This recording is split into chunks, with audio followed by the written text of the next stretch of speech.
HTML rise. Well, today we'll study about the 2D transform which is used in CSS3, because transformation is a technique by which we can change the element's shape, size or the position. And CSS3 transformation, it allows the user to translate, rotate, scale and skew the elements. Well, in this, which I have opened this notepad and I have written this code for translate, and let me explain this. We have first we have declared the doc type declaration, then we have taken one division element in our body in which I have given the styling, and my styling consists of the width 300 pixels, height, the background color, the border and the transform that is used for transformation, and I have mentioned that translate 150 pixels and 100 pixels. Simply write this program, save it, like I have saved it by translate.html, and then after saving it, just run it in your default browser. What you'll see is this as your output. As you can see that this element has been moved 150 pixels to the right and 100 pixels down from its current position as we have mentioned in our code. Well, next what we have is rotate method. Rotate method, it is used when we want to rotate an element either clockwise or counterclockwise according to a given degree. By using the negative value, what you can do is the element is rotated in counterclockwise direction.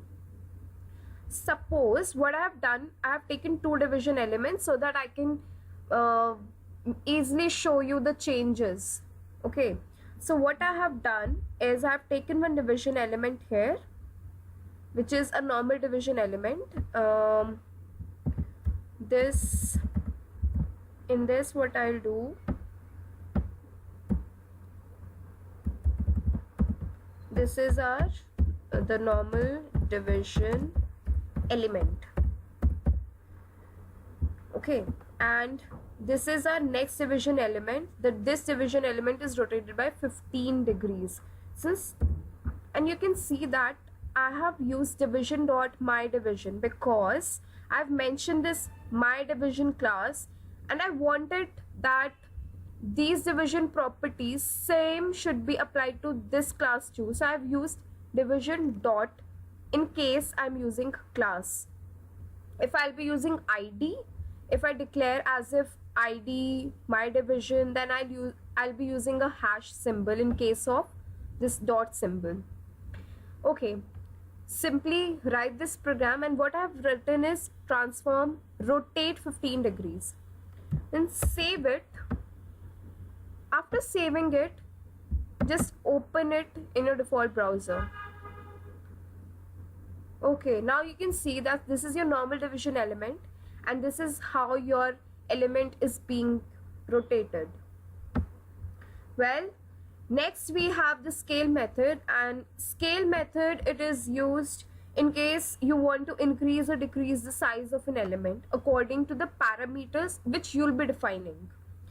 Okay, what I've done, I've taken a normal division element and I have written, okay, width, height, I have given some margin so that in case we are either using either we'll be increasing or decreasing the size, you can see the changes, right? Okay, now I have written the main important thing is transform, then scale 2,3. Simply save this program and let me show you that what this parameter is showing. 2 is showing that your width will be 2 times its original width, and 3 times means after the parameter you're passing after comma is that your height would be 3 times the original height. Simply save this program and run it in your default browser.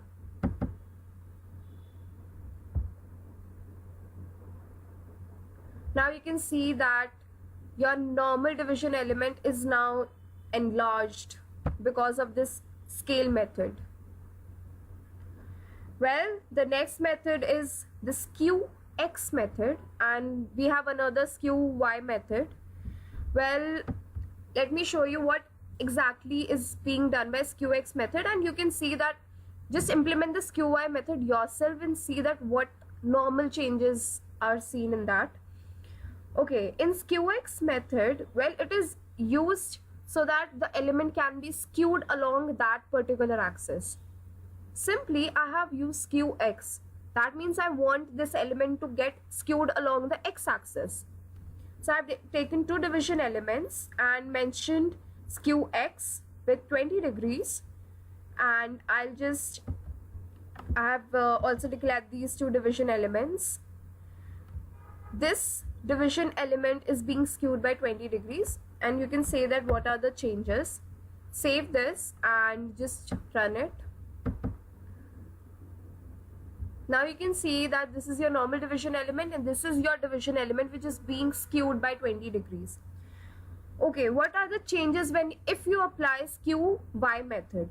In this method, what you'll see that your element will get skewed along the y-axis, and instead of writing here skew x, you'll simply write skew y.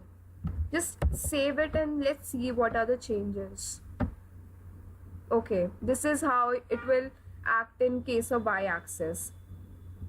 Well, next we have the matrix method.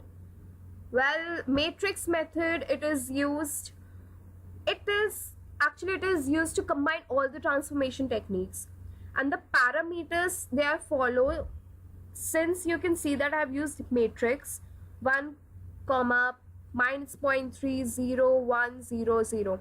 Well, what it is defining is, first, this is for scale x method, and minus 0.3 is for skew y method. This 0 is showing for skew x, and this 1 is showing for scale y. Then this 0 is showing for translate x, and this last 0 is showing the parameter for translate y. You can simply change the values and see that how these transformations are happening in this case. Let me save this and I'll just run it.